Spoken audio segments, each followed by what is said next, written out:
বিধানসভায় বাংলার প্রতি কেন্দ্রের বঞ্চনা নিয়ে সরব মুখ্যমন্ত্রী মমতা বন্দ্যোপাধ্যায়। তার দাবি, অন্যান্য রাজ্যকে টাকা দিলেও বিজেপির বঞ্চনা অব্যাহত বাংলার প্রতি। এমনকি কেন্দ্রের টাকার উপর ভরসা না করেই বাংলাকে এগিয়ে নিয়ে যাওয়ার লক্ষ্যে অবিচল মমতা বন্দ্যোপাধ্যায়। বিধানসভার অন্তরে সোমবার মুখ্যমন্ত্রী বলেন, গত 4 বছর ধরে বাংলার বাড়ি 100 দিনের কাজের টাকা দেয়নি কেন্দ্রীয় সরকার, অথচ আমাদের টাকা দেওয়া হয়েছে অন্য রাজ্যকে। বাংলাকে কেন্দ্র বঞ্চনা করলেও বাংলার জন্য নিজের সাধ্যমতো কাজ করে গিয়েছেন মুখ্যমন্ত্রী। বিধানসভার অন্তরে তিনি দাবি করলেন এমনটাই। বললেন, কেন্দ্রীয় সরকার টাকা না দেওয়ার পর চালু করেছি পথশ্রী প্রকল্প। এই পথশ্রী প্রকল্পের মাধ্যমে 39,000 কিমি রাস্তা তৈরি করেছি, তাতে খরচ হয়েছে 11,000 কোটি টাকা। বঞ্চনা সত্ত্বেও পথশ্রী আবাস যোজনা প্রকল্পে বাংলা পরপর 5 বার প্রথম হয়েছে। একসময় মুখ্যমন্ত্রীর বক্তব্যের বিরোধিতা করেন বিজেপি বিধায়ক শিখা চট্টোপাধ্যায়।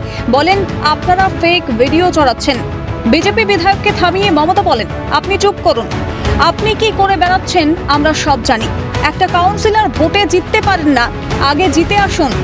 মুখ্যমন্ত্রীর এই কথার পরেই বিক্ষোভ দেখাতে শুরু করেন বিজেপি বিধায়করা। বরং বিজেপির দাবি, বাংলার সরকারের হিসেবে গরমিল, তার জন্যই কিছু ক্ষেত্রে বাংলাকে টাকা দিতে পারেনি কেন্দ্র।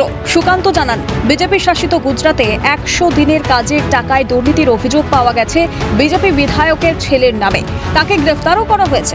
মুখ্যমন্ত্রীকেও বলুন, এফআইআর করতে বাংলা থেকে সুকান্ত মজুমদার যাবেন নরেন্দ্র মোদীর থেকে টাকা আনতে।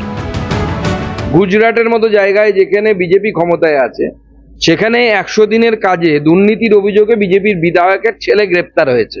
আমরা সবাই মিডিয়াতে দেখেছি।